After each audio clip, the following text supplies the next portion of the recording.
أعوذ بالله من الشيطان الرجيم. بسم الله الرحمن الرحيم. الحمد لله رب العالمين، والصلاة والسلام على أشرف الأنبياء والمرسلين وعلى آله وصحبه أجمعين. قال رب اشرح لي صدري ويسر لي أمري واحلل عقدة من لساني يفقه قولي. وقال الله تعالى في القرآن الكريم: يرفع الله الذين آمنوا منكم والذين أوتوا العلم درجات. صدق الله العظيم.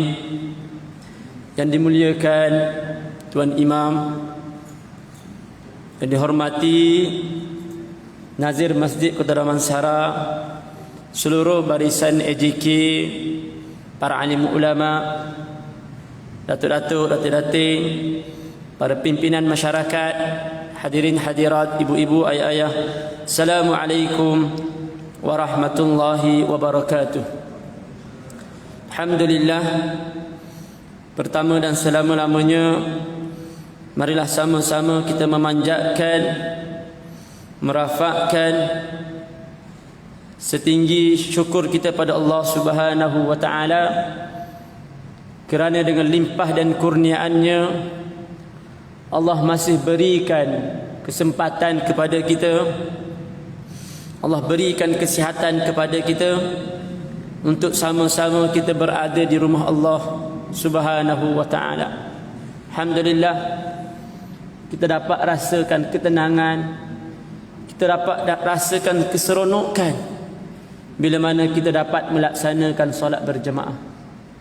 Bahkan Allah berikan ruang masa kepada kita untuk sama-sama kita menunggu antara maghrib dan isyak ini, untuk sama-sama kita mendengar sedikit peringatan.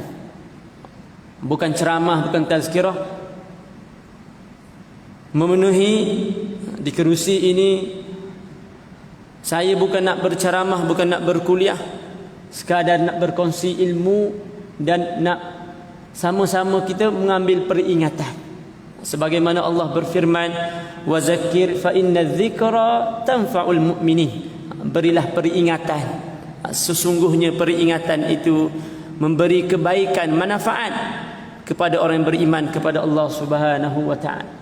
Sebagaimana Nabi bersabda, wa majtama'a qaumun fi baitin min buyutillah yatluna kitaballah wa yatadarasunahu bainahum illa nazalat alaihimus sakinah. Kata Nabi sallallahu alaihi wasallam, tidaklah suatu kaum berkumpul di satu rumah Allah Subhanahu wa taala, mereka membacakan kitab Allah Subhanahu wa taala. Saat ketika mana kita berada dalam majlis ilmu, pasti dibacakan kepada kita kitab Allah Subhanahu wa taala. Dibacakan kepada kita hadis pesanan Nabi sallallahu alaihi wasallam kepada kita. Illa nazalat alaihimus sakinah, melainkan Allah akan turunkan kepada kita ketenangan. Bila mana kita berada dalam masjid ini, para asatizah mengingatkan kepada kita, membacakan ayat Al-Quran, membacakan pesanan Nabi sallallahu alaihi wasallam, pasti Allah akan turunkan ketenangan kepada kita. Sebab tu hadirin para alim ulama, kita berada di rumah dengan kita berada di masjid ni berbeza. Solat kita di rumah dengan solat di masjid sangat berbeza. Keseronokan dia, ketenangan dia, Allahu Akbar. Dekat masjid kita ni, Allahu Akbar, aircon kiri kanan atas bawah. Rumah kita mungkin satu je kat ruang tamu. Untuk apa? Untuk nak berikan keselesaan kepada kita. Bahkan AJK ni, kalau tengok waktu hujan, turun air sikit je, komplain terus, bising terus. Bising di grup WhatsApp AJK ni, komplain pada pengurus, komplain pada yang jaga bahagian lajnah kebajikan, Cik Mat lah. Kami bising pada dia. Sebab apa? takut tidak memberi keselesaan kepada para jemaah. Makna kita nak pastikan supaya jemaah yang datang ke surau, ke masjid ini tenang, tidak ada gangguan, boleh melaksanakan solat secara apa? Secara tenang, khusyuk dan sebagainya. Itu yang kita harapkan. Sebab kata Nabi, illa nazalat alaihimus sakinah, melainkan Allah turunkan ketenangan kepada kita. Allahu akbar. Sebab tu kena doa, hadirin para alim ulama, doa pada Allah Taala supaya apa? Allah sentiasa berikan keizinan kepada kita supaya kita dapat datang ke masjid, datang ke surau. Seronok. Wa ghashiyat humur rahmah wa haffathumul malaikah wa dzakarahumullahu fi man indah. Bahkan hadirin para alim ulama yang dirahmati lagi dikasihi, kita berada di masjid ini, saat kita mendengar tazkirah ataupun peringatan ini, yakin dan percayalah bahawasanya ada malaikat yang sedang mencatat, ada malaikat yang sedang apa? Yang sedang melebarkan sayapnya, memberi naungan kepada mereka yang berada dalam majlis ilmu. Bahkan dalam kitab ini, Hadis Jalan ke Syurga ini, tajuk pertama antara jalan yang membolehkan seseorang itu dimasukkan ke dalam syurga Allah Subhanahu wa taala, mereka-mereka yang menghadirkan diri dalam majlis ilmu. Mana majlis ilmu ini untuk apa? Dibacakan kepada kita ayat-ayat Al-Quran, hadis Nabi sallallahu alaihi wasallam, mengajakkan kita untuk mendekatkan diri pada Allah Subhanahu wa taala. Sebab tak ada kot mana-mana asatizah mengajak kita untuk apa? Untuk bergaduh. Saat berada di atas meja ini, ajak orang kepada bergaduh dan sebagainya. Tak. Ajak untuk mendekatkan diri kepada Allah Ta'ala. Ajak untuk kita bersatu padu. Dan kata Nabi SAW, para malaikat mengelilingi mereka dan Allah memuji mereka di hadapan makhluk yang ada di dekatnya. Allahu Akbar. Allah memuji kita, memuji kita berada di raudatul taman-taman syurga. Allahu Akbar. Ini digelar, disebut oleh Nabi sebagai taman-taman syurga. Taman-taman syurga kat dunia ni apa? Majlis ilmu lah, yang mana mengingatkan kita kepada Allah Subhanahu wa taala. Hadirin para alim ulama yang dirahmati lagi dikasihi, saya nak kongsikan kitab Hadis Jalan ke Syurga ini. Setelah lama dah cuti, saya nak kongsikan hadis berkaitan dengan, tajuk berkaitan dengan mengambil wuduk dan membaca doa selepas berwuduk. Ini antara, kata pengarang kitab kita ni, Ustaz Zamri bin Hashim, antara perkara yang menyebabkan, yang membolehkan seseorang itu dimasukkan ke dalam syurga Allah Subhanahu wa taala, dia menyempurnakan wuduk dengan sempurna. Ini antara faktor kita nak dapat apa? Nak dapat fadilat, kelebihan 27 darjat. Dia perlu bermula dengan apa? Bermula dengan bersuci. Bersuci ni, mengambil wuduk ni bukan kira kita solat berjemaah sahaja. Kena ambil kira juga apa? Berkaitan dengan kita mengambil wuduk. Kena ambil wuduk secara sempurna, seperti mana yang diajarkan oleh Nabi sallallahu alaihi wasallam. Pernah satu ketika di sekolah saya, sekolah lama, kita buat KBS, Kem Bestari Solat. Kita buat secara amali lah. Sebelum kita buat secara amali, kita bagi penerangan pada murid-murid. Kalau murid tu murid tahun 1 tak kisah sangat. Ni murid tahun 6, Allahu Akbar. Kita bagi penerangan, tunjuk cara mengambil wuduk dengan sempurna. Lepas tu tengok ambil wuduk, ya Allah ya Tuhanku. Kadang-kadang kita juga sebagai ibu bapa, jangan hanya kita mengharapkan guru di sekolah. Sebab kita nak kawal 40 orang satu kelas. Ya Allah. Masa diberikan lebih kurang setengah jam ke sejam je. Mana kita kena tengok juga, pantau juga anak-anak kita. Tengok murid ambil wuduk, ya Allah. Ambil wuduk, letak macam ni je. Tak ada dia menyatakan, meratakan ke seluruh anggota muka dia. Sebab Nabi kata, kita ni perlu mengambil wuduk dengan sempurna. Sebab antara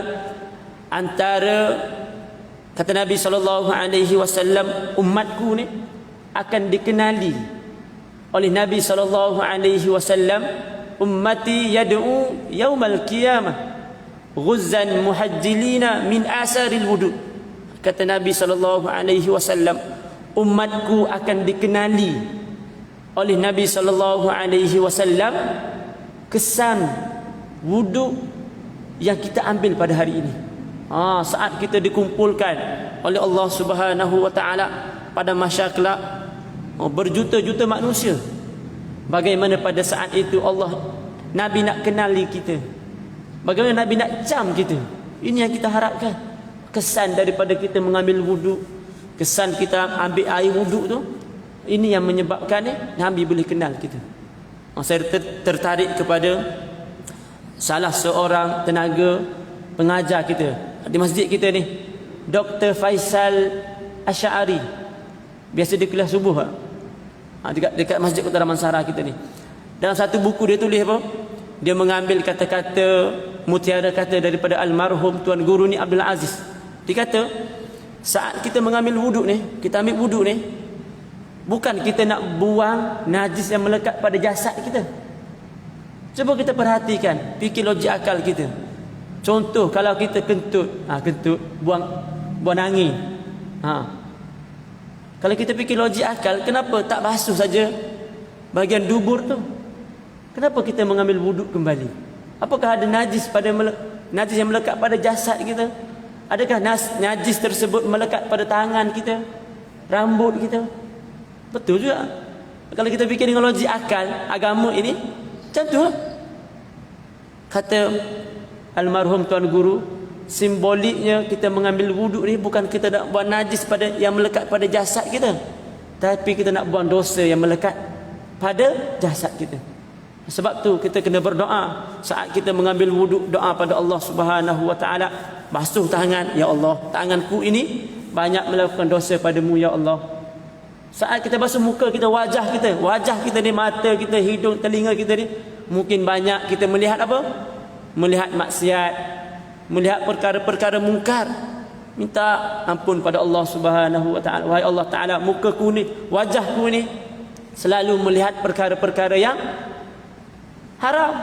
Jadi saat aku membasuh muka, wahai Allah Taala, jatuhkan, turunkan dosa-dosa yang melekat pada jasadku. Bahkan dalam hadis Nabi kata apa?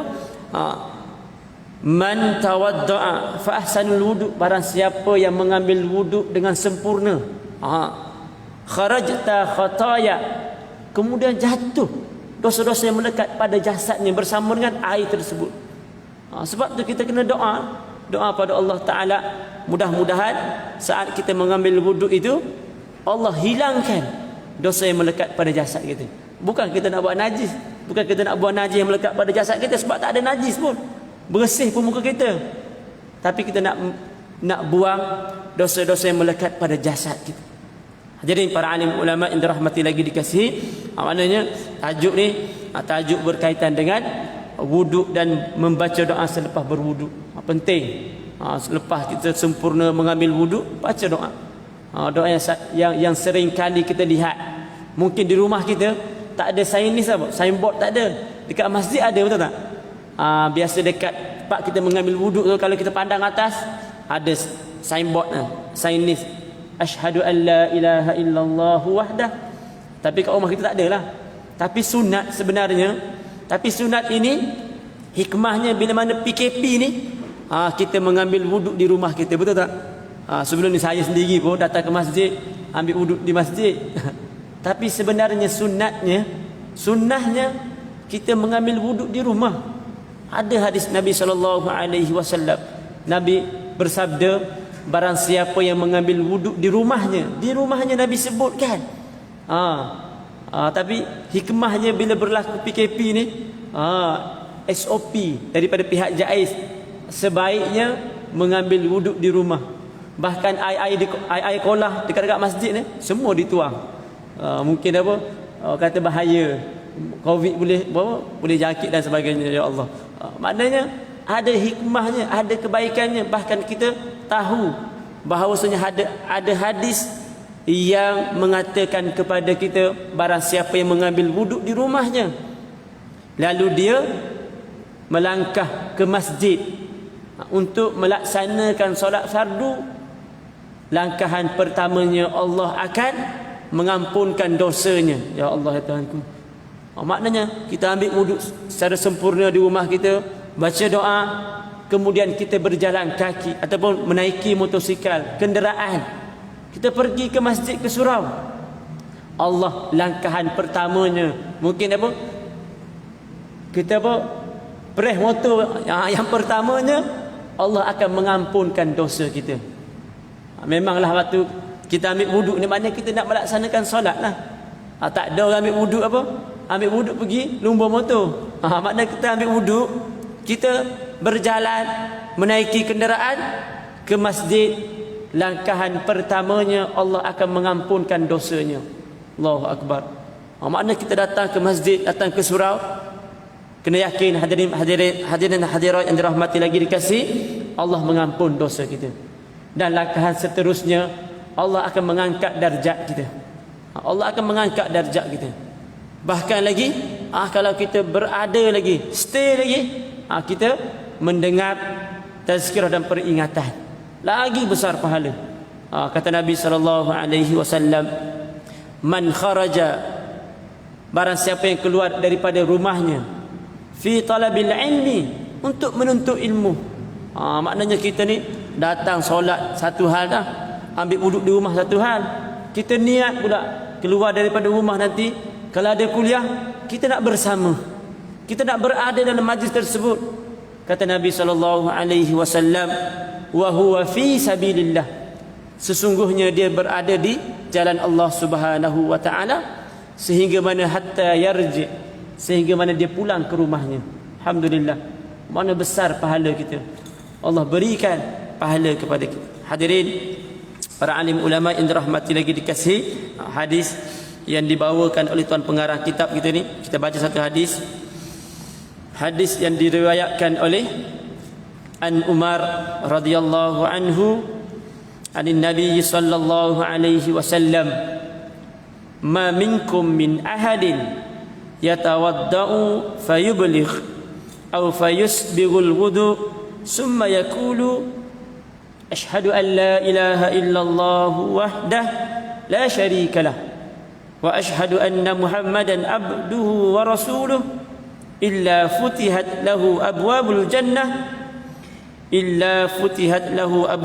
jannati samaniyah yadkhulu min ayyiha sya'. Wa zad Tirmizi, Allahumma ja'alni minat tawwabin, Allahumma ja'alni minal mutatahhirin. Artinya daripada Umar radhiyallahu anhu, daripada Nabi sallallahu alaihi wasallam bersabda, Nabi bersabda, tidaklah seseorang kamu berwuduk lalu dia menyampaikan air wuduk keseluruhan anggotanya dan menyempurnakannya, kemudian selepas selesai berwuduk dia akan membaca doa wuduk, Allah asyhadu an la ilaha illallah. Kata Nabi sallallahu alaihi wasallam, tidaklah di kalangan kita ni kita mengambil wuduk secara sempurna lah. Bermula dengan apa? Bermula dengan kita membasuh tangan. Bukan hanya kita mengambil apa? Yang sunat sahaja.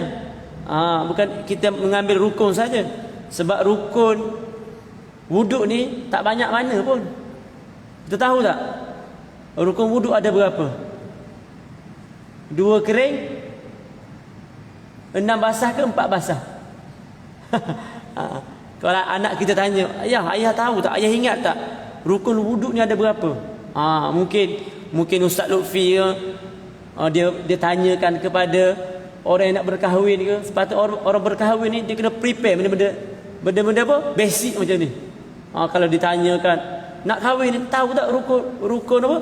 Rukun wuduk ni ada berapa? Rukun wuduk ni kering ada 2, basah ada 4 ke ada 6? Muka, tangan sampai ke siku, rambut, kaki. 4 yang basah, 2 yang kering. 2 yang kering tu apa? niat dan tertib. Itu sahaja, mudah sahaja. Tapi kadang-kadang bila ditanyakan kepada kita, lagi-lagi nak angkat, nak nikah, tak datang dia punya jawapan. Bukan hanya kita mengambil rukun, bahkan yang sunat pun kita ambil juga. Sunat kita apa? Membasuhnya sebanyak 3 kali. Bahkan Nabi suruh apa? Kita melebihkan. Saat kita mengambil wuduk ni, saat kita basuh tangan sampai ke siku, disunatkan kepada kita apa? Lebihkan. Faman istata'a minkum an yutila gharrathu falyaf'al. Barang siapa yang mampu untuk melebihkan, untuk mengambil wuduk ni, Nabi kata falyaf'al, buat. Kerana apa? Tangan-tangan kita ni, muka-muka kita ni akan bercahaya di hadapan Allah Subhanahu wa taala. Jangan pula kita ambil apa, tengok macam budak-budak ambil wuduk sampai sini je. Kalau boleh lebih sedikit daripada parah siku ni. Dan kata Nabi sallallahu alaihi wasallam, lalu dia menyampaikan air wuduk ke seluruh anggota. Maknanya kita perlu menyampaikan wuduk ke seluruh anggota kita. Kalau kita pakai cincin, kalau kita pakai jam, pastikan apa? Kita longgarkan sedikit. Takut air tak masuk. Betul tak? Waktu kita ambil wuduk tu, mungkin cincin kita tu ketat sangat, kita kena longgarkan sedikit. Kalau kuku kita panjang tu, pastikan apa? Selak sedikit. Jangan kita main apa? Contoh air turun, kita lalu macam tu je. Itu budak-budak sekolah rendah boleh lah kot. Dia main lalu je. Sepatutnya apa? Sunatnya kita apa?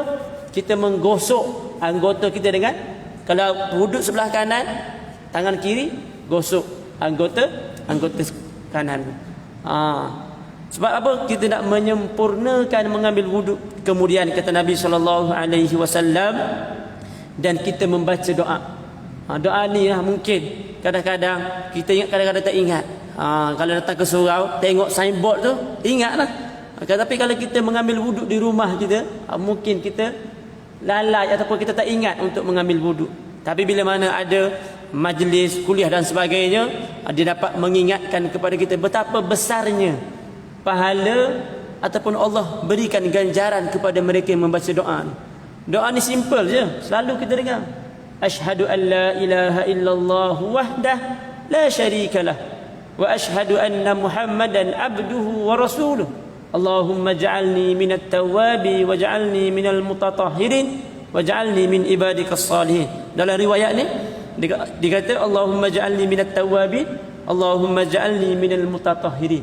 Tapi yang kebiasaan kita baca dekat signboard tu, Allahumma ja'alni minat tawwabi waj'alni minal mutatahhirin waj'alni min ibadikas salihin.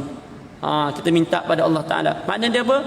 Aku bersaksi tiada Tuhan yang layak disembah melainkan Allah Subhanahu wa taala. Maknanya dia apa? Dia menyaksikan, dia berkata seolah-olah apa? Bila mana kita bertahlil kepada Allah Taala ni, ini merupakan prasyarat apa? Kita mentajdidkan iman kita. Kita memperbaharui iman kita. Saat kita melakukan maksiat kepada Allah Taala, mungkin apa kita apa? Kebiasaan. Kalau nak majlis akad nikah, yang ni selalulah saya imam Ustaz Lufi dia ajak apa? Ajak kita apa? Bersyahadah. Ajak bersyahadah supaya apa? Takut-takut mungkin saksi yang dibawa tersebut untuk akad nikah tu, saksi dia tu saksi fasik. Saksi yang melakukan apa? Dosa-dosa besar. Tak boleh sebenarnya kita mengambil saksi yang melakukan dosa besar untuk jadi apa? Saksi nikah. Sebab tu kebiasaan mana-mana Tok Qadi dia akan ajak sama-sama kita apa? Bersyahadah. Sebab Nabi kata apa? Jaddidu imanakum. Perbaharuilah iman kamu. Kata Nabi sallallahu alaihi wasallam. Wahai sahabat, wahai umatku, perbaharuilah iman kita. Lalu sahabat bertanya, wa kaifa jaddidu imanakum? Wahai Nabi sallallahu alaihi wasallam, wahai Rasulullah, bagaimana kami nak perbaharui iman kami? Lalu kata Nabi sallallahu alaihi wasallam, jaddidu imanakum biqauli la ilaha illallah. Mana saat kita menyebut kalimah la ilaha illallah, dalam tak sedar sebenarnya kita memperbaharui, mentajdidkan iman kita. Itu penting tu. Setiap selepas kita membaca doa, kita apa? Ambil wuduk, kita apa? Kita mengucapkan bersyahadah asyhadu an la ilaha illallah wahdah la syarikalah wa asyhadu anna muhammadan abduhu wa rasuluh. Aku bersaksi tiada Tuhan yang layak disembah melainkan Allah, dia esa, tiada sekutu baginya, dan aku bersaksi sesungguhnya Nabi Muhammad itu hambanya dan utusannya. Illa, kata Nabi sallallahu alaihi wasallam, illa futihat lahu, melainkan akan dibukakan baginya 8 pintu syurga. Allahu akbar. Melainkan kalau kita selalu amal, ambil wuduk sempurna, baca doa, lalu Nabi katakan illa futihat lahu abwabul jannah, melainkan Allah akan bukakan kepadanya pintu syurga. Allahu akbar. Sebanyak 8 pintu syurga.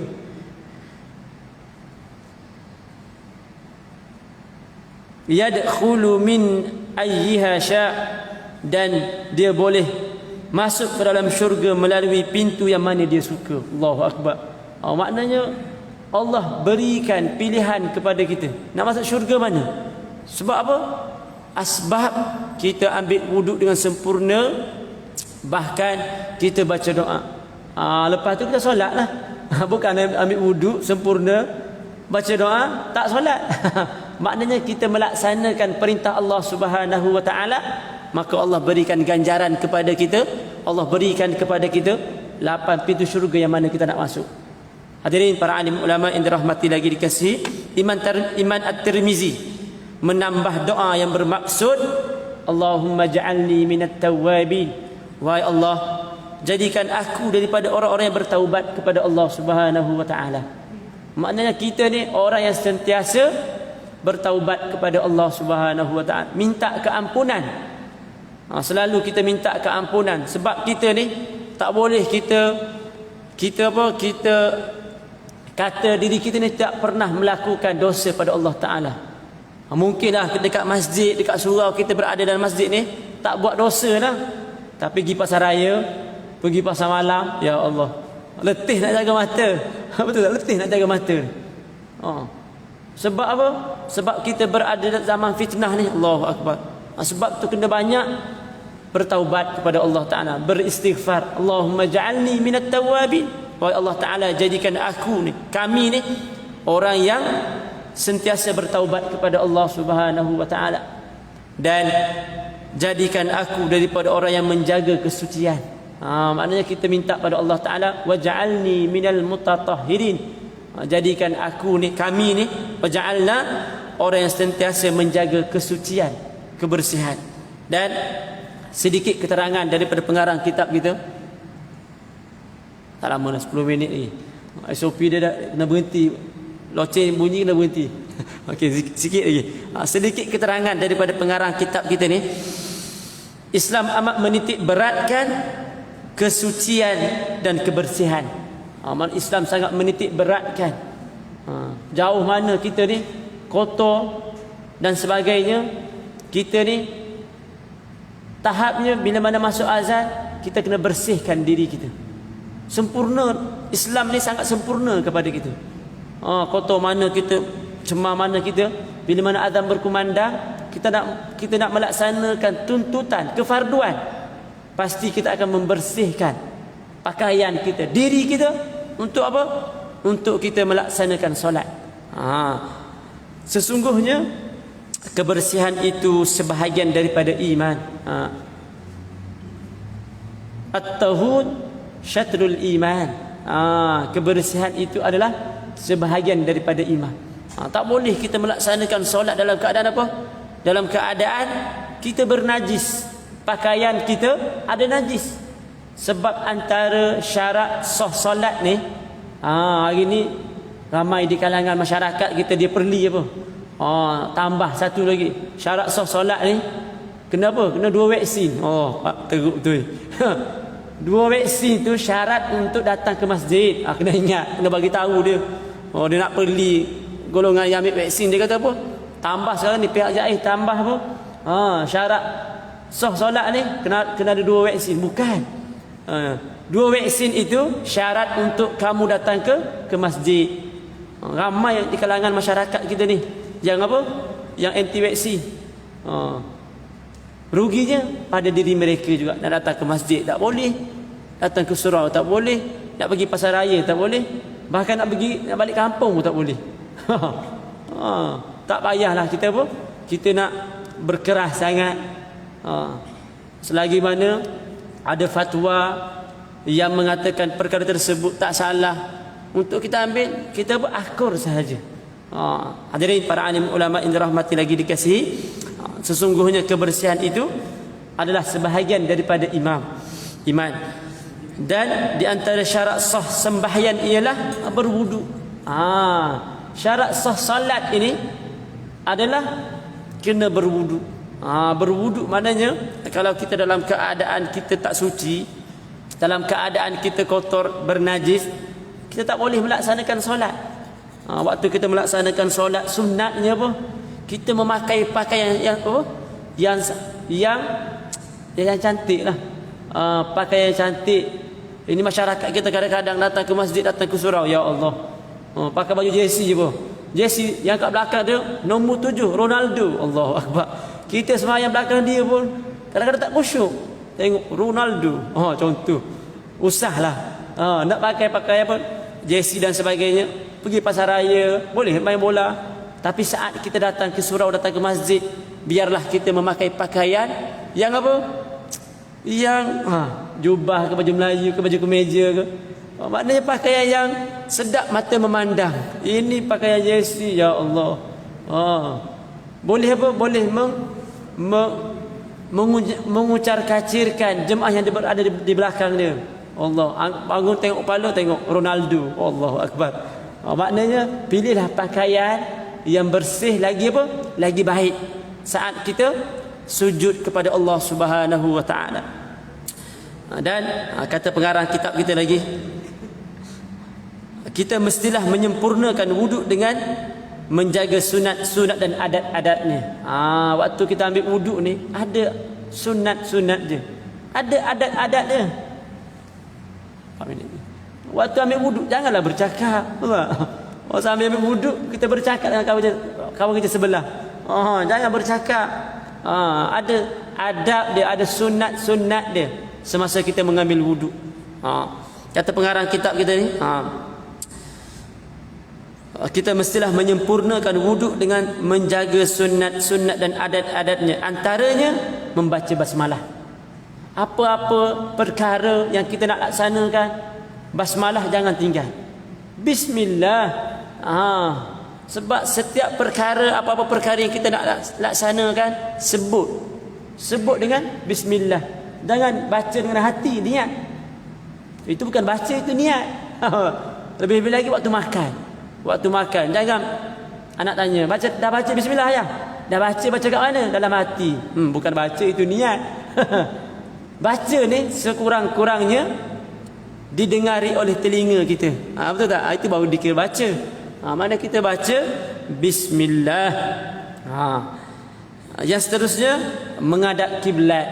Yang terbaiknya, yang sebaiknya kita menghadap kiblat semasa mengambil wuduk. Maknanya dekat kita punya tempat mengambil wuduk tu, pilihlah tempat-tempat yang mana, sebab banyak dia keliling, dia apa?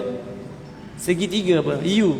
Kita pilih yang mana-mana tempat yang mana sudutnya menghadap kiblat. Sebab kita nak mengambil kefarduan, kelebihan sunat tersebut. Tapi kalau dekat rumah kita dah pahit tu je ada yang tak menghadap kiblat, tak ada masalah. Nampak macam mana tu tak? Dan seterusnya bersugi, membasuh dan menyapu sebanyak 3 kali. Yang terbaiknya Nabi kata apa? Lau asyakku ala ummati la amartahu bisiwak. Ini kalaulah tidak menyusahkan umatku, akan ku wajibkan umatku setiap kali nak melaksanakan solat dia bersugi. Sugi ni apa? Sugi ataupun kita gosok gigi. Kalau tak menyusahkan umatku, kata Nabi. Tapi perkara tersebut sukarlah, lalu Nabi tak wajibkan, tapi perkara tersebut sunat. Sebelum kita melaksanakan solat, lebih-lebih lagi, contoh selepas solat maghrib kita balik rumah, kita rokok. Isap rokok. Isap rokok. Sunat kepada kita nak datang ke masjid, datang ke surau tu, gosok gigi dulu. Takut-takut apa? Waktu kita angkat takbir, Allahu Akbar, kawan kita di sebelah bukan isap rokok saja, ni makan durian. Makan durian. Ini masalah dia makan durian dia. Dia boleh apa? Menyebabkan bau wangi tersebut boleh kena pada kawan kita. Takut apa? Dia tidak memberi keselesaan kepada jemaah lain lah. Lalu Nabi kata, kalau perkara tersebut tidak menyusahkan umatku, la amartuhu bisiwak, akan kuwajibkan kepada mereka. Tapi perkara tersebut payahlah, sukarlah, tapi sunat kita melaksanakan perkara tersebut. Dan membasuh dan menyapu sebanyak 3 kali pada setiap anggota. Sunat kepada kita 3 kali.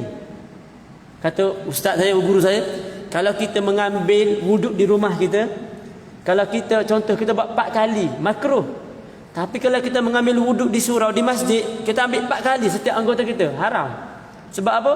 Air yang kita gunakan bukan milik kita tu, milik bersama. Betul juga tak? Betul tak? Jangan kita berlebih-lebihan menggunakan harta wakaf, harta yang orang sedekahkan. Rumah kita, kalau kita ambil lebih 4 kali, 5 kali sebagai contoh, basuh tangan 5 kali, sebab kita mungkin was-was dan sebagainya. 2 minit lagi. Maknanya makruh kalau kita ambil lebih setiap basuhan. Kalau dekat masjid, haram. Sebab air tersebut, air kita berkongsi dengan orang ramai.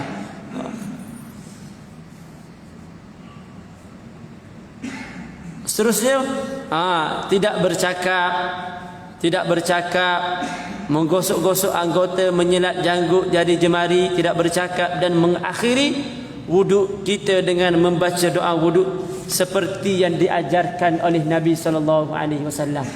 Nabi pesan juga kepada kita, jangan kita bercakap semasa kita mengambil wuduk. Fokuslah, tak lama mana pun, mungkin 1 minit, mungkin 2 minit je. Habis.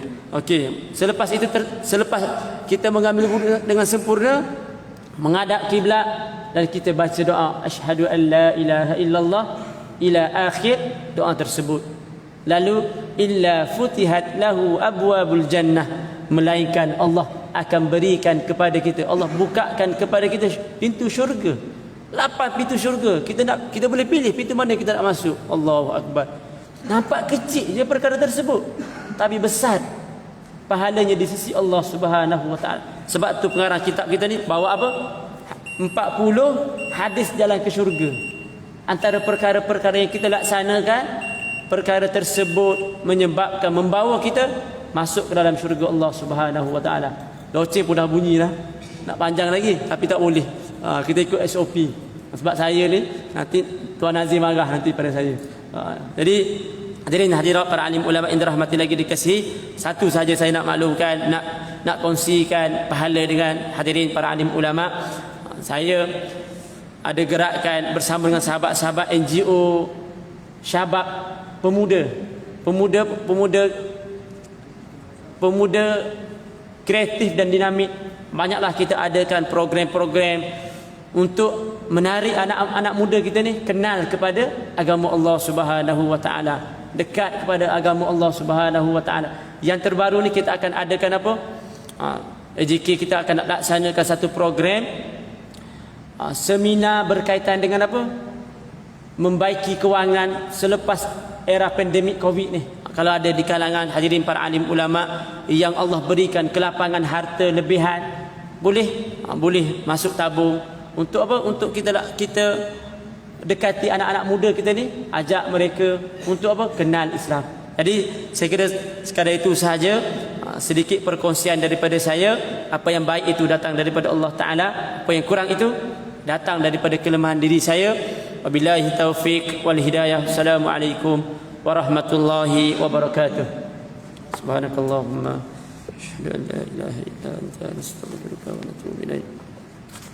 العصر الإنسان في قصة الذين تواصوا بالحق وتواصوا بالصبر